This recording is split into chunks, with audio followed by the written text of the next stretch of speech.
Samstöðin í eigu hlustenda, áhorfenda og lesenda. Já, nú ætlum við að ræða húsaleigumarkaðinn eða húsaleigulög. Það frumvarp sem liggur fyrir Alþingi. Við höfum rætt þetta hérna áður. Bjarni Þór sem í stjórn VR og hefur verið að vinna að húsnæðismálum innan verkalýðshreyfinganna lengi og Guðmundur Hrafn Arngrímsson sem formaður leigjendasamtakanna voru hérna daginn og voru að ræða þessar breytingar og svona þetta var eiginlega ólík sjónarmið sem við höfðu. Bjarni Þór var á því að þetta væri svona áfangasigur, kannski bara hænuskref á langri leið og hvað setti sér við það, en Guðmundur Hrafn fannst þetta bara allt og lítið skref að það væri líka hægt að setja sér við þetta. En nú frumvarpið inni í velferðarnefnd og þar Steinunn Þóra Árnadóttir formaður. Þannig að þú ert með þetta að reyna að fara yfir þetta og líklega hafi verið að hlusta á umsagnir og kallað til fólk að ræða þetta. Já, málið í rauninni þar statt í meðförum þingsins að við höfum verið að taka á móti gestum sem að hafa skilað inn umsögnum og erum langt með það komin og það alveg hægt að segja það með sanni að sitt sýnist svolítið hverjum og ólík sjónarmið sem að maður þarf að allavega leggja mat á og sjá hvað maður vilji gera með, en ég sjálf þeirrar skoðunar að þetta frumvarp sé til mikilla bóta. Mikilla? Nokkura bóta? Ég held að það sé til talsverðara bóta. Það hefur nú verið bent á það að frumvarpið eitt og sér mun sjálfsögðu ekki auka við húsnæði sem byggt og í boði. Það er stór vandi.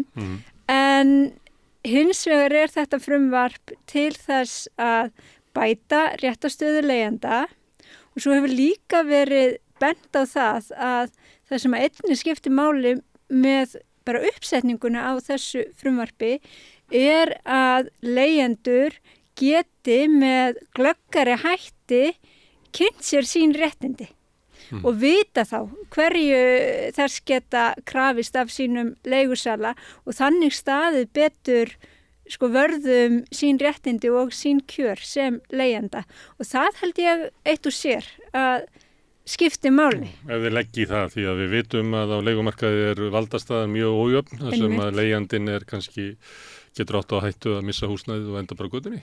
Þannig að oft eru menn að kyngja og fólk og fjölskyldur að kyngja alls konar hlutum. Já, og þess vegna verið að skrifa þarna inn ýmsa svona varnagla einmitt til þess að það sé ekki hægt að hækka leigu upp úr öllu valdi, að leigusalar geta ekki bara gert hvað sem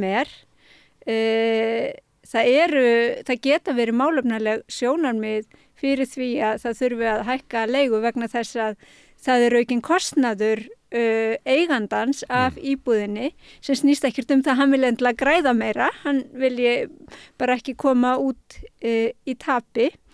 En þá það ekki lagt mat á það að einn leigusali getur verið bara átt mikið eigið í húsnæðinu, verið kannski bara með innan við helmingin á góðum lánum. Næsti getur bara skuldaðið allt húsnæðið og verið með allt húsnæðið á háum lánum, en hann getur eiginlega varpað þeim kostnaði, óhóflega fjármagnskostnaði, vegna þess að hann vel á leigumarkaði þess að eiga neina eignir til þess að geta verið þar. Hann getur velt því yfir á leigandann. Samkvæmt þessu frumvarpi þá gæti hann ekki tekið þannig ákvörðun bara allt í einu. Það þyrfti þá að koma fram í upphaflega leigusamningnum eitthvað verð, en til ákveðins tíma þá ekki hægt að fara í óhóflegar hækkanir. Og ef að Seðlabankinn hækkar vextina og það hækkar vexti á óverðtryggðum lánum sem viðkomandi var með, að þá hefur hann efnisleg rök fyrir því að hækka leiguna meira. Já, og það er eina af ástæðunum fyrir því að við þurfum að ná tökum á verðbólgunu og það verði hægt að lækka hér önnur leið væri vexti. svo að bara segja, þú átt ekki erindin á leigumarkaðin og eigir allavega 40% í eigninni og þú sért með lánið þín á þokkalugum kjörum. Þú getur ekki komið, þetta er ekki svæði fyrir braskara með takmarkað eigið fé. Nei, þú ég er getur alveg... séð fyrir sér svoleiðis, ég held að sé meiri í Noregi einhverja slíka kröfur. Já, ég er alveg sammála því að húsnæði er ekki bara einhver venjuleg vara. Húsnæði er ein af grunnþörfum mannsins og það skiptir máli að fólk búi við sem mest húsnæðis öryggi. En ég held að bara hópurinn sem að leigja er alveg gríðarlega fjölbreyttur, allt frá einstaklingum, þess vegna fólk sem að fara út í nám eða einhverja hluta vegna að breyta til yfir í alls konar leigufélög sem óhagnaðardrifin, önnur hagnaðardrifin, en einhvern veginn þurfum við að reyna að ná utanum þetta allt saman, en gera það samt með það fyrir augum að hér verði framboð af húsnæði sem til leigu og að leigumarkaðurinn sé stabíl fyrir þá sem eru að leigja á hann. Þannig að svona þrenging á því hver getur komið inn á leigumarkaðin með sín íbúðir, að það litið svo á að það geti leitt til þess að verði minna framboð. Þannig að auknar kröfur á leigusala, til dæmis eigið fé eða það megi ekki hækka eitthvað slíkt eða þurfa að beygja sig undir eitthvað slíkt, að það litið svo á að það geti leitt til minna framboðs. Ég veit nú ekki hvort að við höfum nákvæmlega verið að hugsa. Það sjónarmið svolítið verið ríkjandi umræðinu. Já, það eitt að sjónarmiðinu. Og ég býst við að þessu að fá ansi margar athugasemdir. Ég kíkti á það hverjir að senda ykkur og þar bara allir leigusalar landsins að senda ykkur athugasemdir. Já, og þrengingarnar sem þar verið að tala nú til að mynda bara það að það er lagt upp með það í þessu frumvarpi að það að halda leiguskrá yfir allar íbúðir. Mér sjálfur finnst það ekki íþyngjandi kvöð á leigusala. Núna það þannig að við höfum einungis þriðjung þeirra íbúðar sem eru til leigu á skrá og höfum þess vegna ekki sérlega gott yfirlit yfir þetta. Þannig að ég held að þetta til að mynda væri mjög mikilvægt skref bara til þess að fá svona einmitt gleggri heildarmynd það hvers konar og hvaða íbúðir það eru sem eru til leigu. Þetta athugasemdir sem kemur fram í flestum af þessum umsögnum frá leigusölum og eða þá svona hagsmuna félögum sem að þeim tengjast.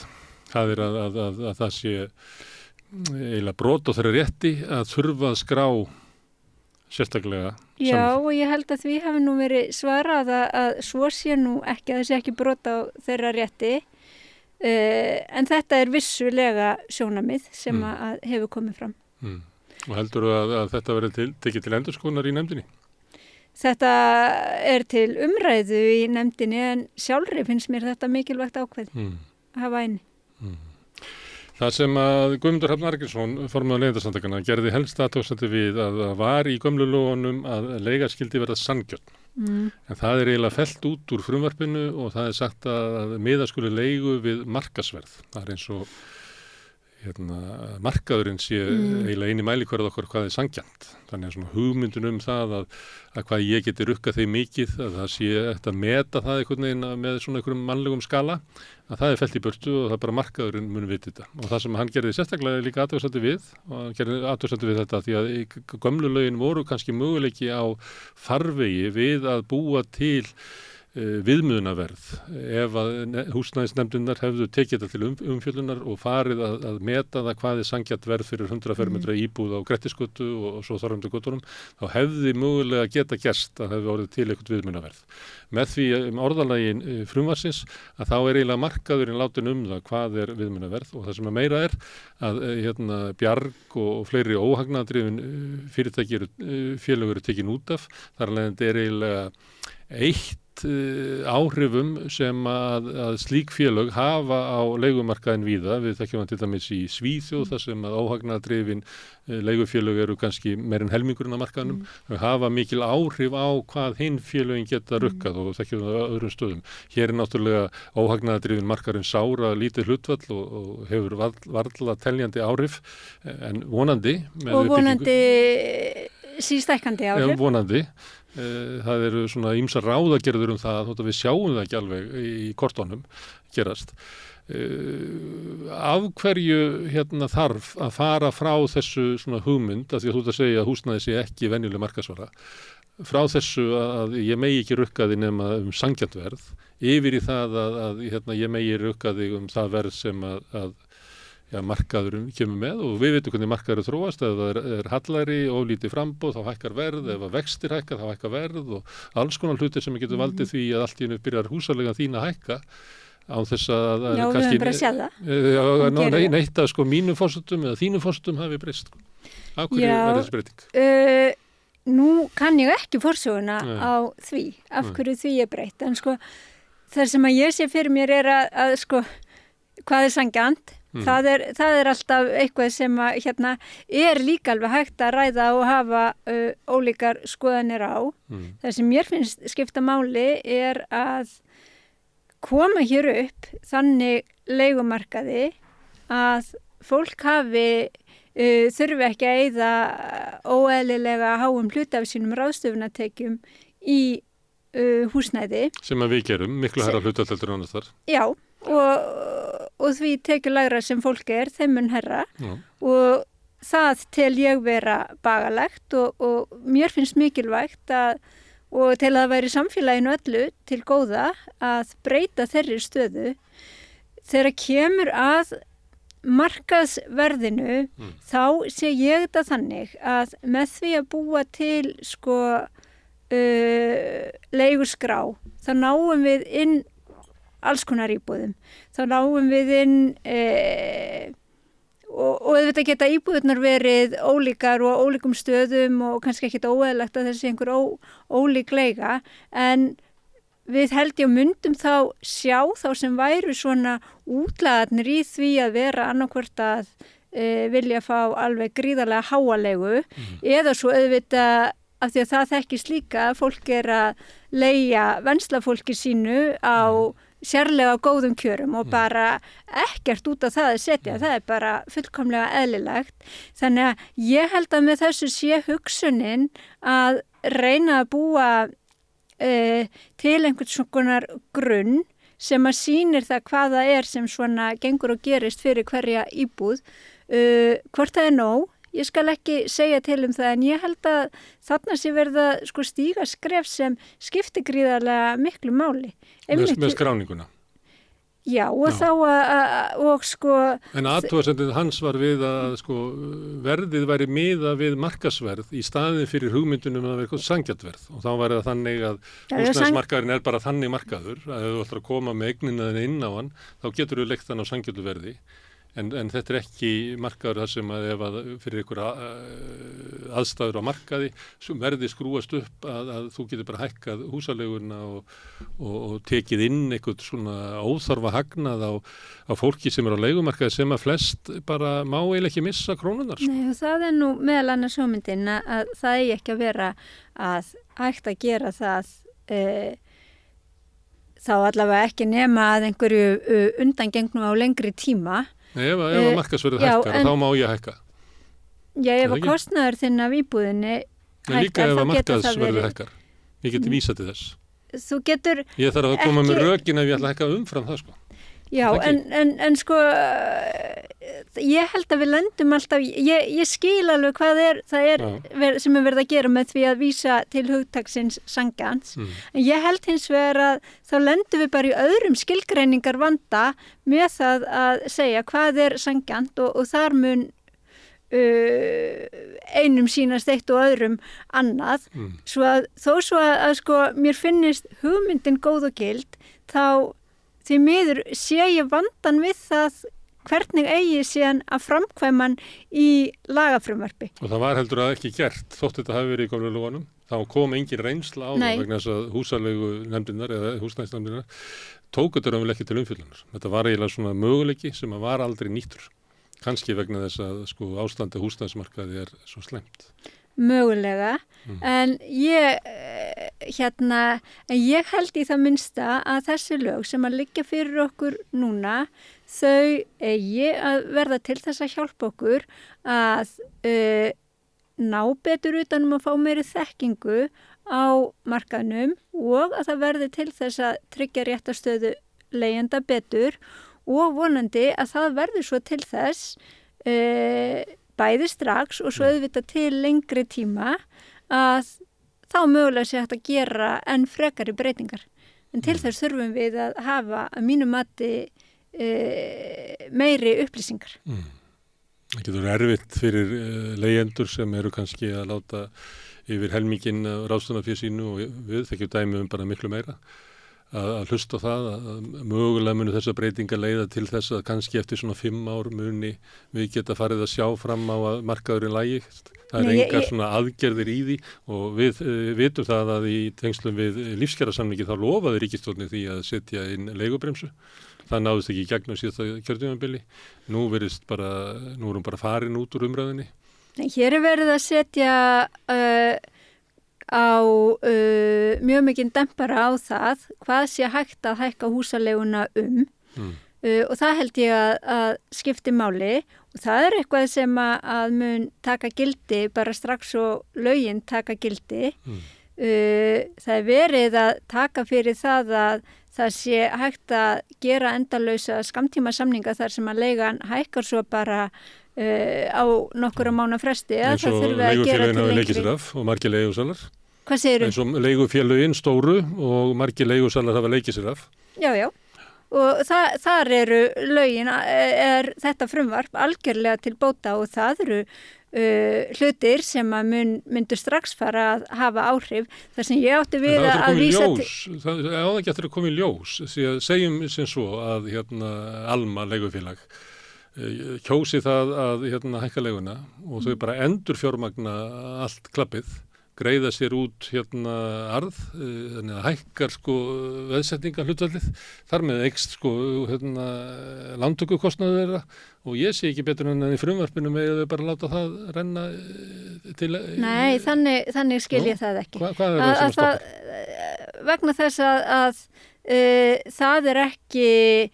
Það er vegna þess að þá veru þau að fara í aðgerð sem að myndi breyta þeirra kjörum. Það er ekki eitthvað sem að bara myndi gerast vegna við án þess að þau breyti neinu. Til að mynda fyrir þau sem að þurfa að standa skila herri afborgunum á húsnæði sínu vegna herri vaxta. En það er án þess að þau sé eitthvað að breyta sínum kjörum. Það myndi vera málefnalegt sjónarmið. En það hins vegar að þú ferð að breyta og endur fjármagna lánin þín og segjum að þú ætli nú að vera með þetta 20 ára lánum í staðin fyrir 40 ára eða eitthvað svoleiðis,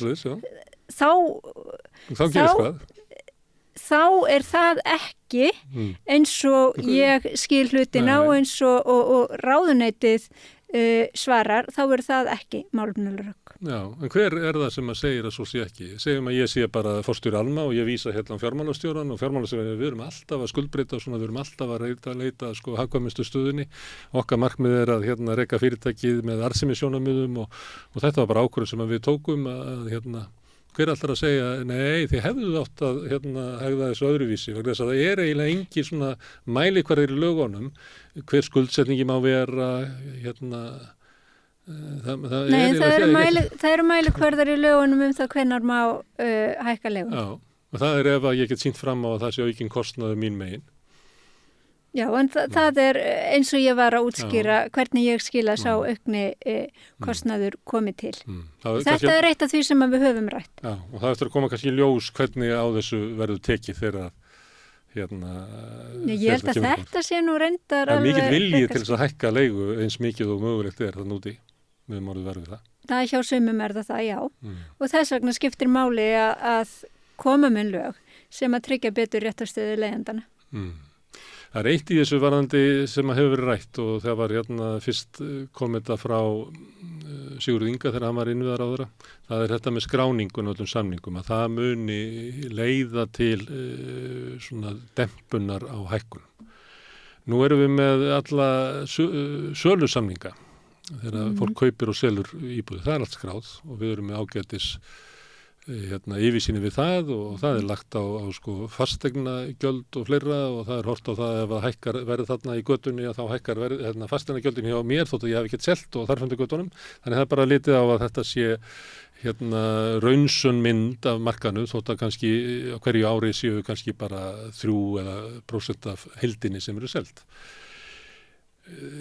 Þráttur þessa yfirsýn að þá get ég ekki séð neinmerki það að þetta leiði til þess að sé einhver dempun og hækkun fasteignavers þótt að við höfum þessa yfirsýn. Ég held að sé jafnvel sko þvert á móti að þetta sé leiði til hækkunar þar sem að hjónin í endaraðhúsinu fara að velta fyrir sig hvort að þau kannski að selja vegna þess að hjónin seldu á háu verði og bæta svo eitthvað í það þannig að það verður frekar að það fara rök fyrir því að sko þessi markaskráning á fasteignum leiði frekar til hækkunar en lækkunar. Já, ég er nú ekki alveg samferð það. Ég er bara að byrja að útskýra hvernig af hverju ætti svona glöggari sýn á markaðinn að leiða til lækkunar frekar en hækkunar. Ég held að vegna þess að þá sjáum við það betur þegar er verið að rukka gríðarlega háaleigu. Ég held að mér finnst bara að það skipti máli líka sko að við höfum yfirsýn yfir leigumarkaðinn. Vegna þess að til þess að stjórnvöld geti tekið sem bestar og upplýsastar ákvarðanir það hvernig eigi að fyrirkoma hlutum til þess að hagur almenning sé sem best tryggður, þá skiptir máli að hafa þekkingu og yfirsýn. En efast einhver hver vandinn er. Sko, húsaleiga er á há, hlutfall húsnæðiskostnaðir hjá leigjendum af ráðstöfunarfé er á há, það er oflítið að húsnæði, það er kefst hverja íbúð, það er tilneyinga á markaðnum að hann skrúist upp, leigusalar geta eiginlega ítt öllum sínum kostnaði yfir á herðar leigjandana. Við vitum þetta. Það viljum við stoppa. Já.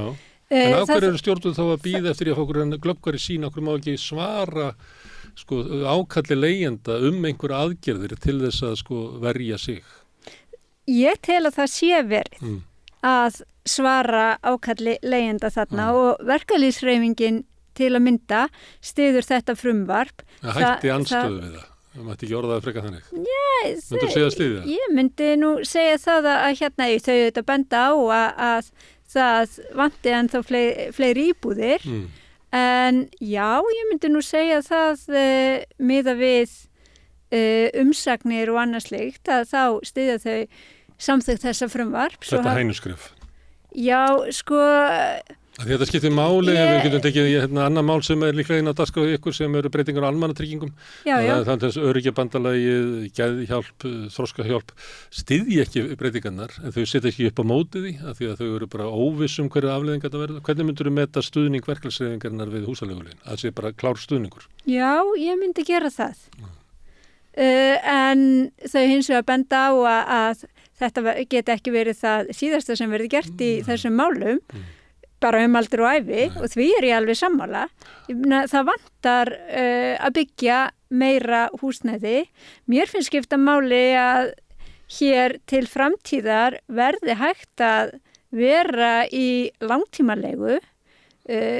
Mér finnst ekki að það eigi að líta svo á að hér sé eina leiðin til að eiga öruggt húsnæði að eiga það sjálfur og séreignarstefnan sem hefur verið keyrð. Hún er ágætt fyrir suma. Hún er ekki í gangi sko. Því að ef þú skoðar hverjir kaupa nýjar íbúðir, þá er það fyrst og fremst þeir sem eiga íbúðir fyrir, annarkvæmt fyrirtæki eða einstaklinga, þannig að séreignarstefnan er dauð. Það er eiginlega leiguliðastefnan sem er rekin. Gallinn er sá að leiguliðarnir, þeir hafa svo takmarkur réttindi sem að þetta frumvarp mætir að einhver liti, en kannski ekki til jafns við það sem eru réttindi leigjandi í öðrum löndum.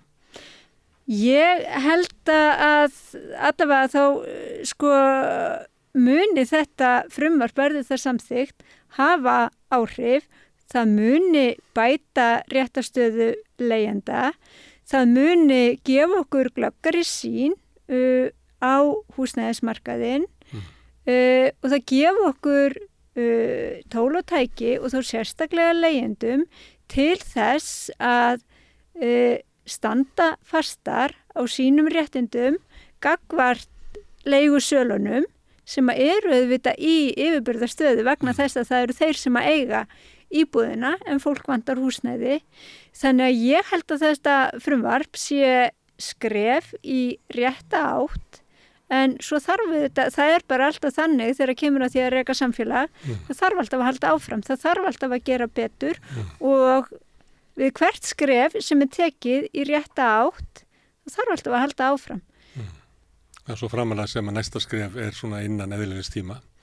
Þá er kannski hægt að sætta sig við hænuskref ef að þau eru koma hvert á fætur öðru. Já, ég vil ekki kalla þetta hænuskref. Það var að Bjarni Þór sem að sagði þetta var hænuskref. Já. Ég er ekki haldið því fram, ég er bara endur óma það sem að var sagt. Já, og ég get alveg skilið það að fólk vilji ganga lengra og gera meira. En það er líka á móti ýmsir sem talja að hér sé allt og langt gengið í að tryggja réttindi leigjenda, því er ég ekki sammála. Þannig að ég tel þetta vera framfaraskref og til bóta. Já, og það er þín svona pólitísk afstaða. Þú vilt fara auka réttindi leigjenda meira, þú vilt harðari aðgerðir ríkisvaldsins til þess að bæta kjör og öryggi leigjenda, en þetta er það skref sem hægt er að ná í dag fyrir forsetum á móti þeirri andstöðu sem að þið verði varfið í þinginu en er líka sjónarmið innan þeirra ríkisstjórnar sem þú starfar. Já, en nú skulum við líka muna það að þetta frumvarp er sett fram til þess að mæta því sem að ríkiskuld batt sig til við undirskrift lífskjara samningana og ég held að þessi komin tími til að standa við það. Já, og klára þetta mál. Það frumvarp konaði niður að það, ég spurði einu sinni Ásmund Einar sem bara ábyrgði á því frumvarpi á sín tíma og hann sagði hvað, akkur strandaði þetta þá bentan og þá var Guðlaugur Þór sem satt í næsta sæti og það var bara, ég held að hafi allir vita það að Sjálfstæðisflokkurinn bara stoppaði frumvarpið, drap það. Þetta er ekki komið í gegn.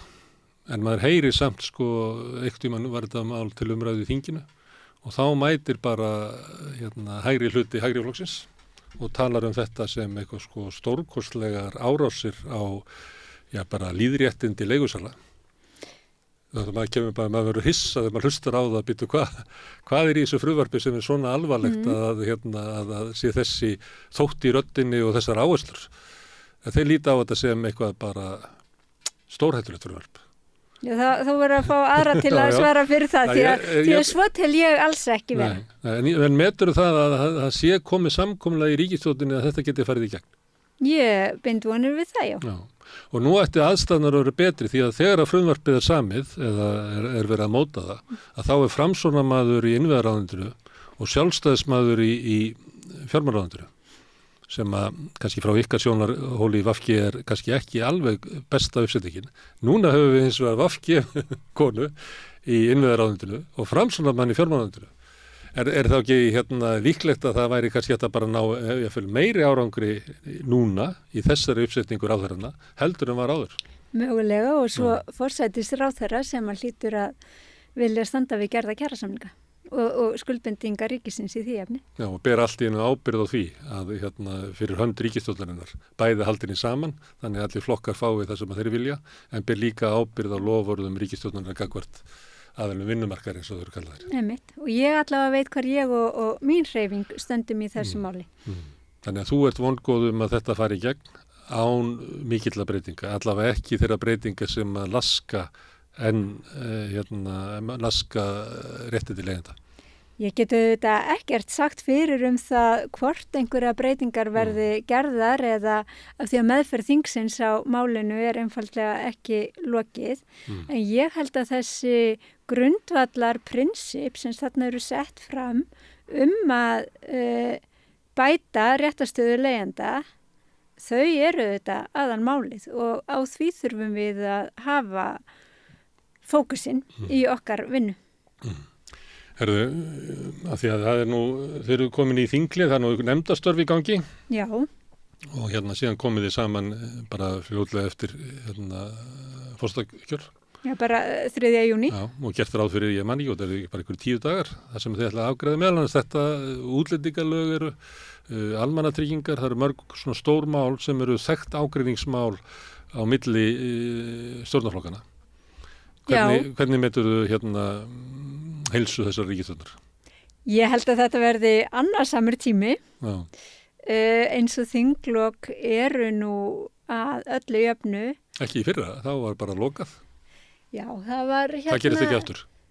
Það ætli ég rétt að vona ekki því að það eru, eins og þú nefnir, stór mál sem að er mikilvægt að klára og við höfum verið að ræða húsalögin hér og ég myndi nú segja að annars stórt mál væri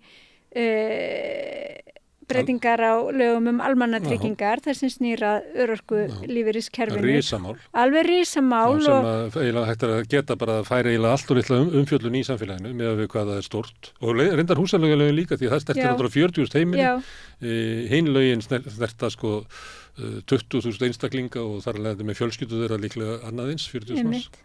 Já, ég held að kannski sé það vegna þess að fólk hefur heyrt það og það hefur margoft verið réttilega sagt að almannatryggingakerfið, sérlega þessi snýra örorkulífeyrinum, er gríðarlega flókið og það er kerfi sem að hefur verið prjóna við og stagbætt í áratugi.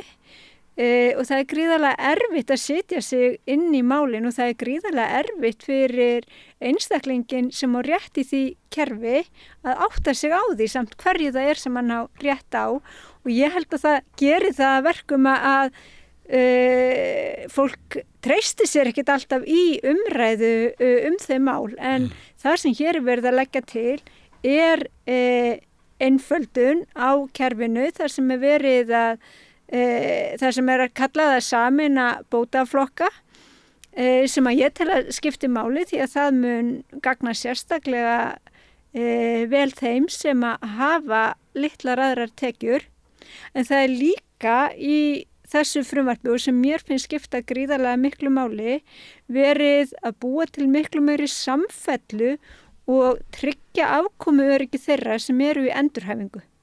Og það held ég að sé risastórt framfaraskref því að það skiptir máli í samfélagi þar sem að fólk lifi lengur og fólk er sem betur fer með góða heilsu lengur frameftir en í samfélagi líka þar sem fólk eru ofta að glíma við erfiða og langvinna sjúkdóma sem kannski fyrir bara nokkrum árum eða áratugum fólk hreinlega lést úr að núna sem betur fer þá lifir fólk lengur en er oft með skerta starfsgetu annarkvort til skamms eða langs tíma og þá skiptir máli að vera í góðri endurhæfingu og að þú lendir ekki í því að það verði algjörlega falla á tekjunum sem þú færð frá hinum opinbera meðan að þú ert í einhvers konar ferli. Eins og gerist þið eftir konu sem að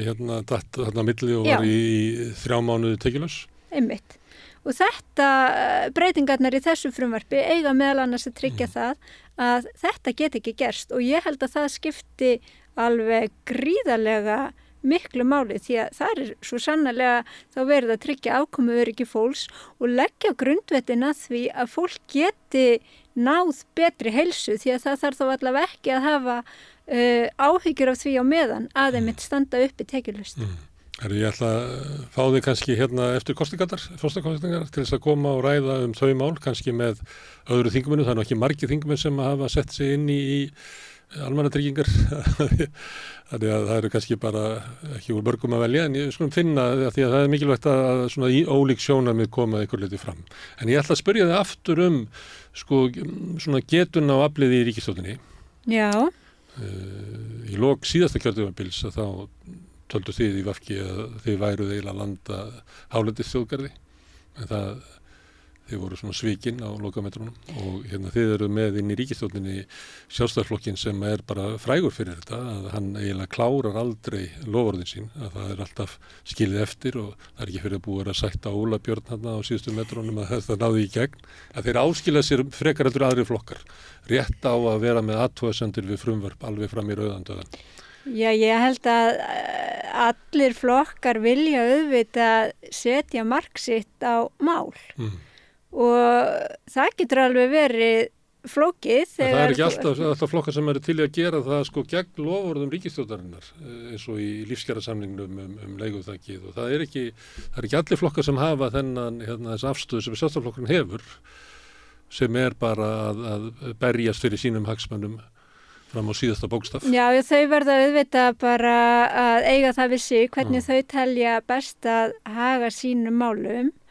En ég held að það sé nú alveg vilji til þess og ég heyri ekki annað en að það sé vilji hjá forsætisráðherra að klára sem mesta mál. Þessi 2 mál, húsaleigulögin og almannatryggingar. Og ýmis fleiri mál. En ég held að það sé mikil samhugur í því að klára almannatryggingarnar. Það held ég að gildi flesta flokka. Maður tók eftir því að þegar var verið að mynda ríkisstjórn Bjarna Benediktssonar að þá nefndi hann meðal annars almannatryggingana sem þetta stóru málunum. Já. Þannig að sem eins og forsætisráðherrar þurfa að gera, þurfa svona að taka mál hinna. Þetta eftir að koma í ljós, það verður gaman að heyra þetta eftir forsetakosningarnar. Þá kemur náttúrulega einhver annar taktur í pólitíkina sem við vitum kannski ekki hver er. Sumir segja að það verði eins og verði lyft lokinu af pottinum og það hvíni í öllu af því að gufan springur út. Það er nú eitt af því skemmtilega við það að vera í pólitík og örugglega svona svipað og að vera í blaðamennsku, maður veit aldrei alveg hvað gerist næst. En við hins vegar vitum nú hvaða mál það eru sem að liggja inni í þinginu og við vitum það að mörg þeirra eru gríðarstór og líkt á almannatryggingafrumvarpið hefur verið lengi í smíðum og tekið bara heila síðan að ég byrjaði í pólitík fyrir einhverjum 10 árum hef ég verið að fylgjast með þróun þessara mála þar sem að hefur orðið mikil gerjun og ég tel í mjög jákvæða átt þannig að það er ekki eins og þetta mál detti einhvern veginn svona bara ofan úr skýjunum heldur hefur verið unnið að því hvernig sé hægt að breyta þessu kerfi þeim sem á það þurfa að treysta til hagsbóta. Mjög lengi. Þannig að ég bara myndi mjög... Húsaleigulögin, við vísaði í það að hérna kannski maður ekki að upphafa þess til 2019 lífskjarasamningana. Einmitt. Og það er 2024 í dag. Já. En ég allavega myndi bara glöð vilja mæta til þín aftur og ræða hvort sem almannatryggingarnar eða önnur framfara mál í samfélaginu. Við gerum það. Þetta er bara ákveða hvað þú er að kjósa í forsetakosningunum? Já. Ég þarf kannski ekki að spyrja því. En þó svo ég sé búin að ákveða það þá horfi ég nú á sem mest af þeim þáttum þar sem að allir frambjóðendurnir eru því að mér finnst það skemmtilegir og mér finnst koma fram skemmtilega hliðar á öllum frambjóðendum og óvæntar hliðar og það finnst mér gaman. Já, svo líka inn í þessu svolítið umræða samfélagið okkar. Algjörlega. Þetta er ekki bara umræða persónur. Þetta hægt að svona átta sig á því hvað sýn fólk hefur á samfélagið og hvað við erum að telja sem svona okkar meginmarkmið og svolítið svona hvernig við metum okkur, bara styrk okkar og veikleika og hættur. Algjörlega og það finnst mér skipta máli. Ekki sér í lagi fyrir kosningar svona embætti þar sem að þú ert að kjósa eina tiltekna mannesku en ég held líka að þetta sýni það að bara fólk sem gefur sig út fyrir það að vilja að starfa fyrir samfélagi sitt það auðvitað kemur með alls konar fjölbreytta reynslu og þekkingu að borðinu. Afstöðu og skoðanir sem bara sjálfsagt að taka og ræða. Algjörlega og þannig tel ég nú að við getum gert heilmikið til þess að bæði bæta samfélagið okkar en líka að heyra ólík sjónarmið og bara stundum að reyna að skilja það af hverju fólk hefur þá skoðun sem að það hefur þó sem að maður sé ekki endilega sammálinni. Þú er gaman að pólitík, Steinunn. Ég er gaman að fólki og samfélagi. Kærar þakkir. Takk. En ég ætla að sitja hérna áfram og reyna að átta mig á þessu samfélagi sem við lifum í. Næsti kafli er eftir augnablik. Erfiðleikar heimila verkafólks hafa hríðversnað frá árinu 2021. 6 af hverjum 10 félögum í Eflingu eiga nú erfitt meðan á endum saman. Hvernig getum við réttlætt það? Efling stéttarfélag. Barátta fyrir betra lífi.